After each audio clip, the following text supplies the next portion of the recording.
Ladies and gents, AndyManCam here, and welcome back, finally, to another test ride video. And what a bike I've got for you today. Check this beauty out. This forward swelling behemoth of a fine machine is the very quirky, the very futuristic looking, the very three-wheeled Yamaha Niken. I've not got very long with this beautiful piece of machinery, so let's get on and see what I think of it.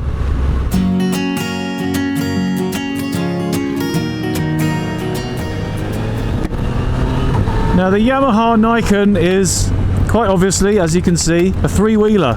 But it's no tripod like any other, because as you can see, this bike has and requires a stand. If you just get off the bike at the traffic lights, or if you don't put your feet down, it's going to fall over. Now this bike has two wheels at the front, which are slightly smaller than the usual 17 inches. I think there's a pair of 15-inch wheels at the front, in fact. But this Terminator-looking Mother Hubbard has at its core the same 850cc cross-plane triple engine that's in the MT-09, which means it's putting out roughly the same in the sort of 110 to 120 horsepower mark. But the gearing has been changed slightly different with this to give you a bit more torque at the rear wheel. And the salesman just told me that they've done a little bit of extra doohickery with the camshafts again to give it a bit of extra torque, because this bike does weigh a fair chunk more than the MT-09. As far as I'm aware, it's in around about the 250, 260 kilogram mark, so it's quite a hefty chunk. But I have to say, in chucking it around right now, you really can't feel that weight once you're on the move. Obviously the most glaring point that you can see straight off the bat is the front end is massive. It's got lots of bulges and things, big swells and waves of plastic, and all of this is hiding the incredibly complex but insanely clever linkages and steering arrangements going on in there, because the steering is not, as in a normal bike, linked directly to the wheels through the handlebars being connected to the forks. Instead, there's a linkage which connects the handlebars to the actual crossbeam which is holding the wheels, and that deals with the steering. As you can see from the little spin around I did there, this bike's got 4 sets of forks altogether, all on the outside to leave enough space on the inside for all of the linkages and the mess of mechanics. And the larger rear fork takes over the duties of suspension and dampening, whereas the front fork is the one that deals with the steering. So, first impressions, as I already said, it feels far lighter than it really ought to, and so far, through these little villagey roads, the ride is really rather smooth. I mean, you can chuck it sideways relatively easily. I mean, it's not as immediately flickable as something razor sharp like, for example, the BMW S1000, but it's definitely movable, that's for damn sure, and with confidence as well. It responds to counter steering just like you'd expect it to, and that motor is really quite wonderful. I mean, it wasn't a throw your heart into the back of your pants kind of a feeling as I jammed in the acceleration there, but this is only an 850cc motor inside of a quarter-ton bike.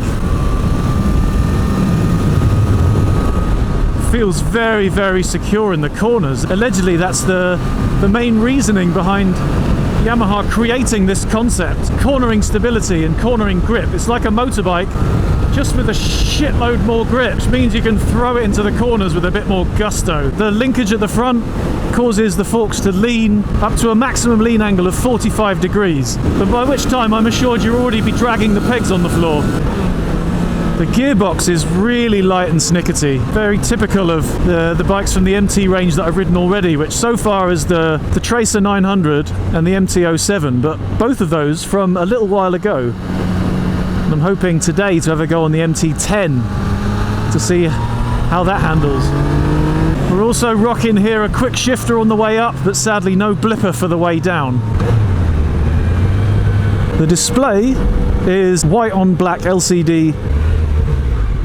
The bike has 3 traction control settings. 1, 2,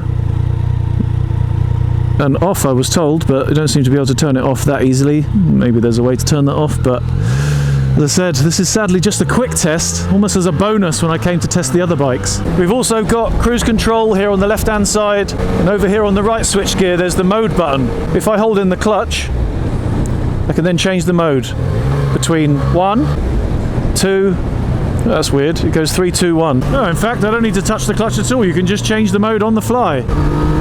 So mode 1 is the more aggressive, definitely a bit of a punchier kick there, but the throttle response, although a little bit digital, there's a bit of a nothing, and then it kicks in. But it's definitely far improved from the real digital kick in the pants feel that I get off my 2006 FZ1. And then if we change it down to mode 3,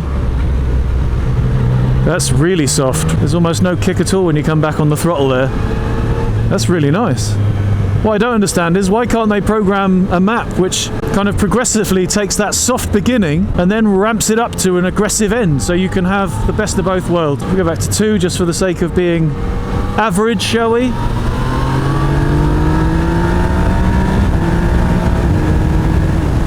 Oh, that quick shifter is really snickety, really smooth. Let's give it a sharp nudge with the foot. The next gear slips in really quick with no surprises, no nasty noises. That's a very well implemented quick shifter.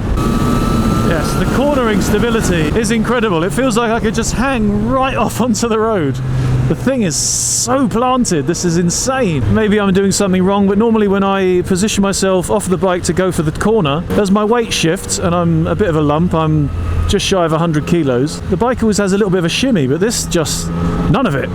It is planted. So if you want a machine that's got enough poke to get a smile on your face, with the most stable cornering experience known to man, I think Yamaha they've hit the nail on the head here for you. Although the enjoyment will cost you just over 15,000 euros. Other currencies are available. So the question is really down to your personal taste, how much of a grin this thing puts on your face, whether that extra 6 and a bit thousand euros over the MT-09 is worth it. It's definitely got enough poke to move its bulk, that's for sure.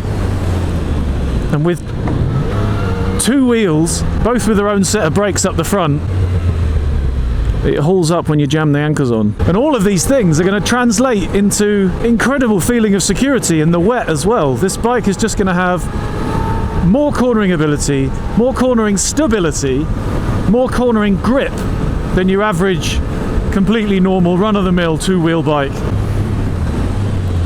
And again, those brakes they're definitely enough for the mass of the bike, that's for sure. You think, looking down at the tank there, it looks a little bit like the old Divi 900. Whether that's a good thing or not, make your own mind up. Right, sadly, this really was a quick little test, and I have to head back to the garage and give it back now. It's been a bit of an eye-opener though. I mean, I am very surprised by the fact that it's not immediately obvious that you're riding a 3-wheel bike. There is a tiny little amount of feeling detached from that front end. I kind of almost find myself missing those little shimmies and skips that you feel from the front when you're pushing the envelope a little bit. Oh, you can lean it right over into the bends on no speed at all, and the thing just tracks round. Maybe this would be a good get your knee down tester. But also, if you just want to sit back and have a relaxed, meandering ride, you can stay planted in the middle of the bike, just gently lean around the bends, and it is through the bumpy surface of the road there. The front, because you've got 2 wheels providing twice the grip and twice the tracking of the road texture, if one wheel loses grip, the other one's there to take up the slack. Yeah, that is the one thing I'm taking away from this for definite. This thing is a corner carving machine. Okay, what else can I talk about in the last few seconds before I have to give it back? The wing mirrors, although the image is a little bit wobbly, a little bit hall of mirrors, they are very, very steady. I can see very clearly what's behind me. They're nice and low and out of the way. They look aggressive and sporty like the rest of the bike. The dash is very easy to read out, although it's a horrible overcast day, so hard to tell how that would be in the sunshine. But a 12-volt power socket here on the top left. I haven't noticed any real buffeting issues or noise problems from that tiny little screen on the front. I mean, with the size and the height of it, I imagine it's doing next to nothing, but my ride has been very comfortable, very enjoyable. The seat is nice and firm. It's also very roomy.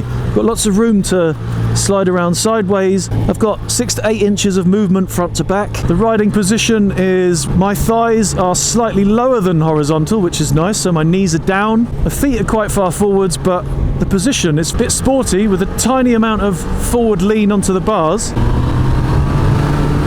But everything, all the controls, Everything falls to hand very easily. It's a very comfortable position. I can imagine chewing up a serious amount of miles on a bike with this kind of a position. Okay, so now that I'm thinking about it, the screen is blocking the wind off of my chest. So about to this height, so kind of around about nipple height, and I am 193 centimeters, 6'3" tall, and I'm getting wind block to about the nipple area. While gently cruising at 6th gear, 100 kilometers an hour, the exhaust note is almost non-existent. I can hear the gearbox whine more than I can hear the pipes making any noise, but it's the same with every bike, isn't it? The stock can always sounds the worst. Yeah, nice bit of poppage. The pipes on deceleration there coming into the corner. Yeah, so what do I think? I like it.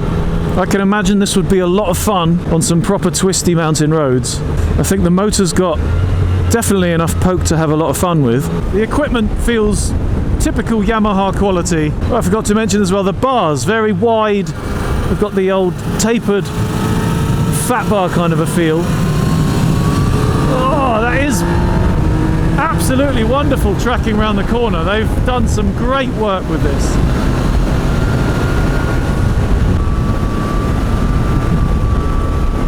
It responds very well to all of the same inputs you would expect on a normal bike. A little bit of outside pressure on the tank, a little bit of counter steering.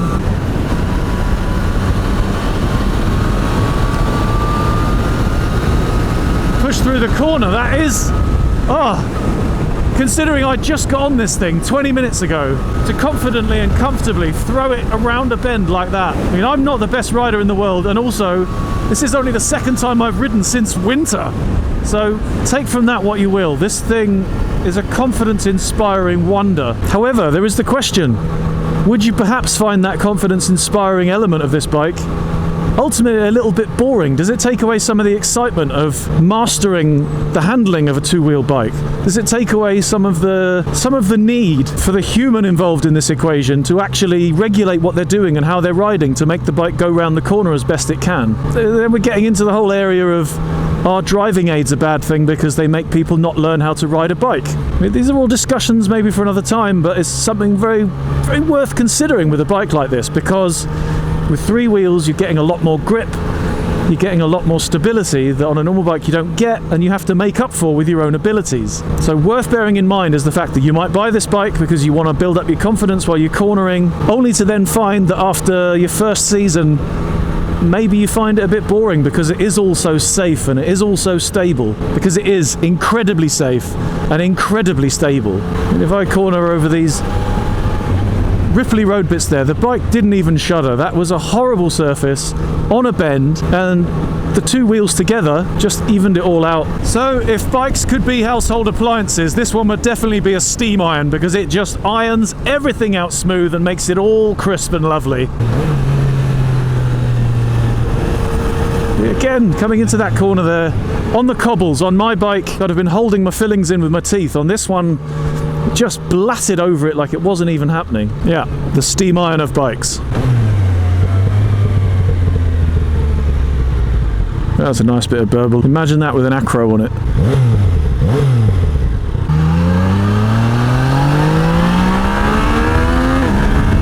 Oh, that motor is an absolute beauty. With this triple, Yamaha have absolutely nailed it. It pushes hard all the way from the bottom, all the way up to the top. And with a red line at over 11,000, it's got plenty of legs. I love this motor, which incidentally is a very smooth running motor from what I can feel. I've got a tiny, tiny rumbling of vibrations coming through the seat and a very, very light trembling through the handlebars. Other than that, feeling nothing from the engine of this bike. It's all very smooth running. Obviously there's a bit of a buzz when you give it the beans. I wouldn't say it was noticeably more so than the inline 4 in my Yamaha FZ1N. So there we go, that is the three-wheeled peculiarity that is the Yamaha Niken. I am pleasantly surprised about how much fun it was to ride. Very surprised by how normal it is to ride. You treat it like a bike, it rides like a bike. There's no weird tricycle feeling of instability, or the wheels aren't going the way you want them to when you throw it into the bends. It just chucks itself in there with as much gusto as you chuck yourself into it, and yeah, plays the game with you. So that's it, I'm afraid. I'm gonna have to go and stick some fuel in it and then give the thing back.